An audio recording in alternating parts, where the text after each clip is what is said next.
Video-Intros zerstören deine Zuschauerbindung und Wiedergabezeit. Jetzt zeige ich dir warum und wie du es besser machst. Ich nutze schon lange keine Intros mehr. Viele YouTuber setzen sie ein, doch das macht's nicht besser, oder? Moin, ich bin David, hier gibt's YouTube-Tipps. Besonders Gaming-Kanäle, aber nicht nur, setzen stark auf die Intro. Kannst du mit dieser Intro deinen Wiedererkennungswert steigern oder ist sie dir eher hinderlich? Was meinst du, warum haben Netflix und Co. beim Vorspann diesen Überspringen-Button eingeführt? Du wusstest es nicht, aber YouTube hat diesen Button ebenfalls. Allerdings leitet er den Zuschauer weg von deinem Video zu einem anderen Video. Und das ist dann höchstwahrscheinlich nicht von dir. Meine Intros hatten eine Länge von 2 bis 5 Sekunden. Und auch wenn viele Zuschauer positiv reagiert haben und sogar in die Kommentare geschrieben haben, dass die Intro sehr gut gelungen ist, habe ich diese abgeschafft. Um als YouTuber Erfolg zu haben, musst du deinen Zuschauer dazu bringen, dass er eine Watch-Session beginnt. Das bedeutet, er schaut sich nach deinem Video das nächste Video von dir an und danach, wenn es geht, das dritte Video. Das gute alte Binge-Watching. Doch welche Auswirkungen hat es auf deinen Zuschauer in dieser Watch-Session, wenn er bei jedem Video sich ein 5-Sekunden-Intro angucken muss, das immer gleich ist? Deine Priorität ist es nicht, den neuen Zuschauer mit einer Top-Intro zu begeistern.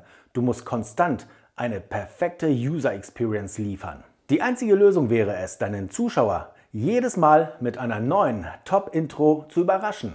Willst du das? Kannst du das? Jetzt siehst du die Auswirkung des Intros auf die Zuschauerbindung. Das Intro dauert nur 5 Sekunden. Während dieser Zeit werden die Zuschauer immer weniger. Vor dem Intro hatte ich eine Zuschauerbindung von 70%. Danach waren es nur noch 63%. Innerhalb von 5 Sekunden Intro habe ich 7% der Zuschauer verloren. Das sind 7 pro 100 Views. Und auf jeden einzelnen kommt es an. Und das nur, weil ich eine Intro haben wollte? Ist es das wert? Mir nicht. Ich möchte dir noch einmal zeigen, wie wichtig ein guter Hook ist. Das sind die ersten 5 bis 30 Sekunden, mit denen du den Zuschauer an Land ziehst und ihn für das Video begeisterst. In diesem Video habe ich einen miserablen Hook hingelegt. Auch ist die Einleitung mit ca. 50 Sekunden viel zu lang.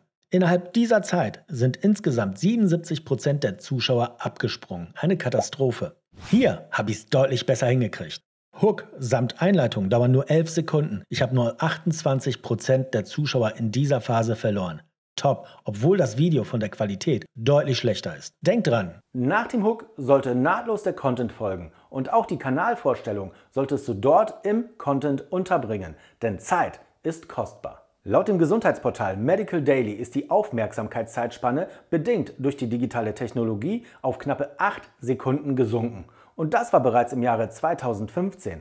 Was meinst du? Wie sieht es jetzt aus? Du hast sehr wenig Zeit, um deinen Zuschauer zu überzeugen, dass er bei dir genau richtig ist. Verschwende diese Zeit nicht mit der Intro oder Selbstdarstellung. Liefere Top-Content. Dieses Video wird dir mehr Views und Watchtime liefern, also unbedingt anschauen. Jetzt! Du willst schnell mehr Erfolg? Multimedia Toolkit. Hier gibt's YouTube-Tipps.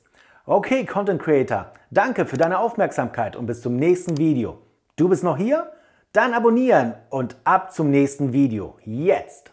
Tschüss.